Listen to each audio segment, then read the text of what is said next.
presents Shankar Holy Records.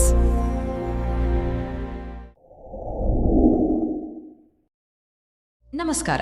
ನಾವು ಮಾಡುವ ಪ್ರತಿಯೊಂದು ಕೆಲಸ, ನಾವು ತೆಗೆದುಕೊಳ್ಳುವ ಪ್ರತಿಯೊಂದು ನಿರ್ಧಾರ, ಇದರ ಹಿಂದೆ ನಿಜವಾಗಿಯೂ ಇರೋದು ಏನು ಅಂತ ಎಂದಾದರೂ ಯೋಚನೆ ಮಾಡಿದ್ದೀರಾ? ಇವತ್ತು ನಾವು ಭಗವದ್ಗೀತೆಯ ಒಂದು ಅದ್ಭುತವಾದ ಫ್ರೇಮ್ವರ್ಕ್ ಬಗ್ಗೆ ಮಾತಾಡೋಣ. ಇದು ಏನು ಹೇಳುತ್ತೆ ಅಂದರೆ, ನಮ್ಮ ನಂಬಿಕೆ ಹೇಗಿರುತ್ತೋ ನಮ್ಮ ಜೀವನನೂ ಹಾಗೇನೇ ಇರುತ್ತೆ ಅಂತ. ನೋಡಿ, ಈ ಒಂದು ಮಾತು ಎಷ್ಟು ಪವರ್ಫುಲ್ ಆಗಿದೆ. ಒಬ್ಬ ವ್ಯಕ್ತಿ ಅವನ ನಂಬಿಕೆಯಿಂದಲೇ ರೂಪುಗೊಳ್ಳುತ್ತಾನೆ. ಅವನ ನಂಬಿಕೆ ಹೇಗೋ ಅವನು ಹಾಗೆ. ಸಿಂಪಲ್ ಅಲ್ವಾ? ಆದರೆ ತುಂಬ ಆಳವಾದ ಮಾತಿದು. ನಿಜ ಹೇಳಬೇಕು ಅಂದರೆ ನಮ್ಮ ಇವತ್ತಿನ ಇಡೀ ಚರ್ಚೆಯ ಅಡಿಪಾಯನೇ ಈ ಒಂದು ಸಾಲು. ಹಾಗಾದರೆ ಈ ನಂಬಿಕೆ ಅನ್ನೋದು ಎಲ್ಲಿಂದ ಬರುತ್ತೆ? ಇದನ್ನು ಅರ್ಥ ಮಾಡ್ಕೊಳ್ಳೋಕೆ ಗೀತೆ ನಮಗೆ 3 ಮೂಲಭೂತ ಗುಣಗಳ ಬಗ್ಗೆ ಹೇಳುತ್ತೆ.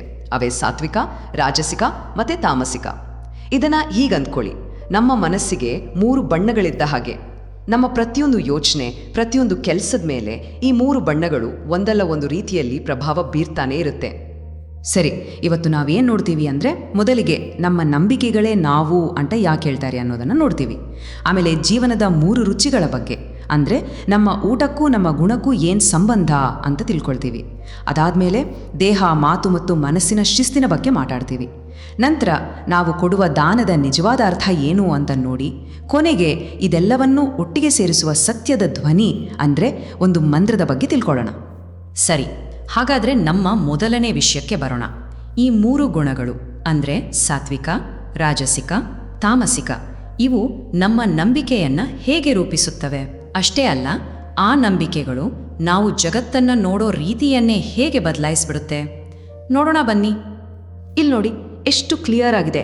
ನಮ್ಮ ನಂಬಿಕೆಗೂ ನಮ್ಮ ಆಸೆಗಳಿಗೂ ನೇರವಾದ ಸಂಬಂಧ ಇದೆ. ಸಾತ್ವಿಕ ಗುಣ ಇರೋರು ಸತ್ಯ ಮತ್ತು ಜ್ಞಾನವನ್ನು ಪೂಜಿಸ್ತಾರೆ, ಯಾಕಂದ್ರೆ ಅವ್ರಿಗೆ ಬೇಕಾಗಿರೋದು ಕ್ಲಾರಿಟಿ. ರಾಜಸಿಕ ಗುಣ ಇರೋರು ಅವ್ರಿಗೆ ಬೇಕಾಗಿರೋದು ಅಧಿಕಾರ, ದುಡ್ಡು, ಪ್ರೆಸ್ಟೀಜ್, ಅದಕ್ಕೆ ಅವರು ಅದನ್ನೇ ಪೂಜಿಸ್ತಾರೆ. ಇನ್ನು ತಾಮಸಿಕ ಗುಣ, ಇದು ಸ್ವಲ್ಪ ಡಾರ್ಕ್. ಇವರು ಭೂತ, ಪ್ರೇತ, ಈ ತರಹದ ಶಕ್ತಿಗಳನ್ನು ಪೂಜಿಸ್ತಾರೆ, ಯಾಕಂದರೆ ಅವರ ಆಸೆಗಳು ಕೂಡ ಅದೇ ತರಹದ ಬೇಸ್ ಇಂಪಲ್ಸ್ ಆಗಿರುತ್ತೆ. ಓಕೆ, ನಮ್ಮ ನಂಬಿಕೆ, ಪೂಜೆ ಬಗ್ಗೆ ನೋಡಿದ್ವಿ. ಆದರೆ ನಿಮಗೆ ಗೊತ್ತಾ, ಈ ಗುಣಗಳು ಬರೀ ಅಲ್ಲಿಗೆ ಸೀಮಿತ ಅಲ್ಲ. ನಾವು ಏನು ತಿಂತೀವೋ ನಮ್ಮ ಊಟದ ತಟ್ಟೆಯಲ್ಲೂ ಇದು ಕಾಣಿಸುತ್ತೆ ಅಂದರೆ ನಂಬ್ತೀರಾ? ಹೌದು, ನಾವು ಇಷ್ಟಪಟ್ಟು ತಿನ್ನೋ ಊಟ ನಮ್ಮ ಮನಸ್ಥಿತಿ ಬಗ್ಗೆ ಏನು ಹೇಳುತ್ತೆ ಅಂತ ನೋಡೋಣ. ಗೀತೆ ಏನು ಹೇಳುತ್ತೆ ಅಂದರೆ, ನಾವು ಇಷ್ಟಪಟ್ಟು ತಿನ್ನೋ ಆಹಾರ ನಮ್ಮ ಒಳಗಿನ ಗುಣಕ್ಕೆ ಹಿಡಿದ ಕನ್ನಡಿ ಇದ್ದ ಹಾಗೆ. ನೋಡಿ, ಸಾತ್ವಿಕ ಆಹಾರ ಅಂದರೆ ಫ್ರೆಶ್ ಹಣ್ಣು, ತರಕಾರಿಗಳು, ಧಾನ್ಯಗಳು, ಇವು ಶಕ್ತಿ, ಆರೋಗ್ಯ, ಖುಷಿ ಕೊಡುತ್ತೆ. ಆದರೆ ರಾಜಸಿಕ ಆಹಾರ ಅಂದರೆ ಸಿಕ್ಕಾಪಟ್ಟೆ ಖಾರ, ಉಪ್ಪು, ಹುಳಿ, ಇವೆಲ್ಲ ನೋವು, ದುಃಖ, ಕಾಯಿಲೆ ತರುತ್ತೆ. ಇನ್ನು ತಾಮಸಿಕ ಆಹಾರ ಅಂದರೆ ಅದು ಹಳ್ಸಿದ್ದು, ಕೊಳತಿದ್ದು, ಇದು ಕೂಡ ರೋಗತೆ ಕಾರಣ. ಸ್ವಲ್ಪ ಯೋಚನೆ ಮಾಡಿ ನೋಡಿ, ನಮ್ಮ ಫುಡ್ ಚಾಯ್ಸಸ್ ನಮ್ಮ ಹೆಲ್ತ್ ಬಗ್ಗೆ ಎಷ್ಟು ದೊಡ್ಡ ಕತೆ ಹೇಳ್ಬೋದಲ್ವಾ? ಊಟದ ವಿಷಯದಿಂದ ಮುಂದೆ ಹೋಗೋಣ. ನಮ್ಮ ಒಳಗಿನಿಂದ ಈಗ ನಮ್ಮ ಹೊರಗಿನ ಕ್ರಿಯೆಗಳ ಕಡೆಗೆ ಬರೋಣ. ಈ ಫಿಲಾಸಫಿ ಈಗ ಸೆಲ್ಫ್ ಮಾಸ್ಟರಿಯ 3 ಪಿಲ್ಲರ್ಗಳ ಬಗ್ಗೆ ಹೇಳುತ್ತೆ. ಇವು 3 ಬೇರೆ ಬೇರೆ ವಿಷಯಗಳಲ್ಲ, ಇದು ಒಂದಕ್ಕೊಂದು ಕನೆಕ್ಟ್ ಆಗಿರೋ ಒಂದು ಕಂಪ್ಲೀಟ್ ಪ್ರಾಕ್ಟೀಸ್. ಅಂದರೆ ನಮ್ಮ ದೇಹದ ಶಿಸ್ತು, ನಮ್ಮ ಮಾತಿನ ಶಿಸ್ತು ಮತ್ತು ನಮ್ಮ ಮನಸ್ಸಿನ ಶಿಸ್ತು, ಈ 3 ಒಂದಕ್ಕೊಂದು ಲಿಂಕ್ ಆಗಿದೆ. ಒಂದನ್ನು ಸರಿ ಮಾಡಿದರೆ ಇನ್ನೆರಡು ತಾನಾಗಿ ಸರಿ ಹೋಗುತ್ತೆ. ಹಾಗಾದರೆ ಈ ಶಿಸ್ತು ಅಂದರೆ ಏನು? ನೋಡಿ, ಪ್ರತಿಯೊಂದಕ್ಕೂ ತುಂಬ ಸಿಂಪಲ್ ಆದ ಗೈಡ್ಲೈನ್ಸ್ ಇದೆ. ದೇಹದ ಶಿಸ್ತು ಅಂದರೆ ಸ್ವಚ್ಛತೆ, ಅಹಿಂಸೆ, ಹಿರಿಯರಿಗೆ ಗೌರವ ಕೊಡೋದು. ಮಾತಿನ ಶಿಸ್ತು, ಇದು ತುಂಬ ಇಂಪಾರ್ಟೆಂಟ್. ಸತ್ಯವನ್ನೇ ಮಾತಾಡಬೇಕು, ಕೇಳೋಕೆ ಹಿತವಾಗಿರಬೇಕು, ಅದರಿಂದ ಒಳ್ಳೆಯದಾಗಬೇಕು ಮತ್ತು ಯಾರಿಗೂ ನೋವು ಕೊಡಬಾರ್ದು. ಇನ್ನು ಮನಸ್ಸಿನ ಶಿಸ್ತು ಅಂದರೆ ಶಾಂತವಾಗಿರೋದು, ಸೆಲ್ಫ್ ಕಂಟ್ರೋಲ್ ಮತ್ತು ನಮ್ಮ ಉದ್ದೇಶದಲ್ಲಿ ಪ್ರಾಮಾಣಿಕತೆ. ಸರಿ, ಈ ಶಿಸ್ತೆಲ್ಲ ಬರೀ ನಮಗೇನಾ?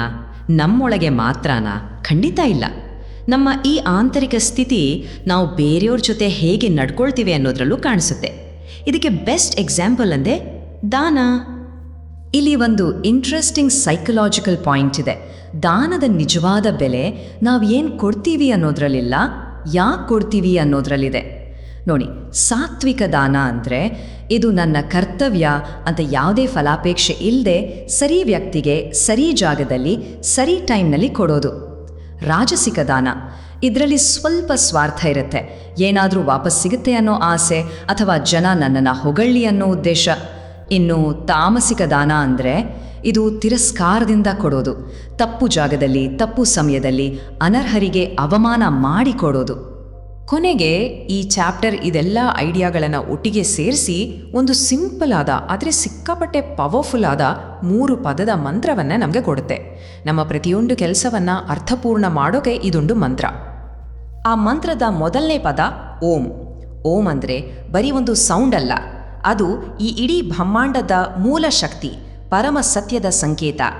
ಯಾವುದೇ ಒಂದು ಒಳ್ಳೆ ಕೆಲಸ ಶುರು ಮಾಡುವಾಗ ಓಂ ಅಂತ ಹೇಳಿದರೆ ಆ ಕೆಲಸವನ್ನು ನಾವು ಆ ಪರಮ ಸತ್ಯಕ್ಕೆ ಕನೆಕ್ಟ್ ಮಾಡಿದ ಹಾಗೆ. ಎರಡನೇ ಪದ ತತ್. ತತ್ ಅಂದರೆ ಅದು. ಇದರ ಅರ್ಥ ಏನು ಅಂದರೆ, ನಾನು ಈ ಕೆಲಸ ಮಾಡ್ತಾ ಇದ್ದೀನಿ, ಆದರೆ ಇದರ ಮಾಲೀಕ ನಾನಲ್ಲ, ಇದರ ಫಲ ನನ್ನದಲ್ಲ, ಇದೆಲ್ಲವನ್ನು ನಾನು ಆ ಪರಮ ಸತ್ಯಕ್ಕೆ ಅರ್ಪಣೆ ಮಾಡ್ತಾ ಇದ್ದೀನಿ ಅನ್ನೋ ಭಾವನೆ. ಇದು ನಾನು ಅನ್ನೋ ಅಹಂಕಾರವನ್ನು ಕಡಿಮೆ ಮಾಡುತ್ತೆ. ಮತ್ತೆ ಮೂರನೇ ಪದ ಸತ್. ಸತ್ ಅಂದರೆ ಸತ್ಯ, ಒಳ್ಳೆಯತನ, ರಿಯಾಲಿಟಿ. ಯಾವಾಗ ನಮ್ಮ ಕೆಲಸ ಓಂ ಅಂದರೆ ಪರಮಸತ್ಯಕ್ಕೆ ಮತ್ತು ತತ್ ಅಂದರೆ ನಿಸ್ವಾರ್ಥತೆಗೆ ತಕ್ಕ ಹಾಗೆ ಇರುತ್ತೋ, ಆಗ ಆ ಕೆಲಸ ಸತ್ತಾಗುತ್ತೆ. ಅಂದರೆ ಅದೊಂದು ಶ್ರೇಷ್ಠವಾದ, ಹೊಗಳಬೇಕಾದ ಕೆಲಸ ಆಗುತ್ತೆ. ಇಲ್ಲಿಗೆ ನೋಡಿ, ನಾವು ಶುರು ಮಾಡಿದ ಜಾಗಕ್ಕೆ ವಾಪಸ್ ಬಂದ್ವಿ. ಓಂ ತತ್ ಸತ್ ಅನ್ನೋ ಈ ಮಹಾನ್ ಮಂತ್ರಕ್ಕೂ ಒಂದು ಕಂಡೀಷನ್ ಇದೆ. ಅದೇನು ಅಂದರೆ ಶ್ರದ್ಧೆ ಅಥವಾ ನಂಬಿಕೆ. ಯಾಕಂದರೆ ನಂಬಿಕೆ ಇಲ್ಲದೆ ಏನೇ ಒಳ್ಳೆ ಕೆಲಸ ಮಾಡಿದ್ರೂ, ಅದು ದಾನ ಇರಬಹುದು, ತಪಸ್ಸು ಇರಬಹುದು, ಯಜ್ಞ ಇರಬಹುದು, ಅದೆಲ್ಲವೂ ಅಸತ್ ಆಗತ್ತೆ. ಅಸತ್ ಅಂದರೆ ಅಸ್ತಿತ್ವವೇ ಇಲ್ಲದ್ದು, ಅಂದರೆ ಕಂಪ್ಲೀಟ್ಲಿ ಯೂಸ್ಲೆಸ್. ಹಾಗಾದರೆ ಕೊನೆಗೆ ನಮಗೆ ನಾವೇ ಕೇಳ್ಕೋಬೇಕಾದ ಪ್ರಶ್ನೆ ಇದು. ನಮ್ಮ ಪ್ರತಿಯೊಂದು ಕೆಲಸ, ಪ್ರತಿಯೊಂದು ಮಾತು ನಮ್ಮ ಒಳಗಿನ ನಂಬಿಕೆಯನ್ನೇ ತೋರಿಸುತ್ತೆ ಅನ್ನೋದಾದರೆ, ನಾವು ಪ್ರತಿದಿನ ನಮ್ಮ ಬಗ್ಗೆ, ನಮ್ಮ ಜೀವನದ ಬಗ್ಗೆ ಯಾವ ಕಥೆಯನ್ನು ಹೇಳ್ತಾ ಇದ್ದೀವಿ? ಯೋಚನೆ ಮಾಡಿ.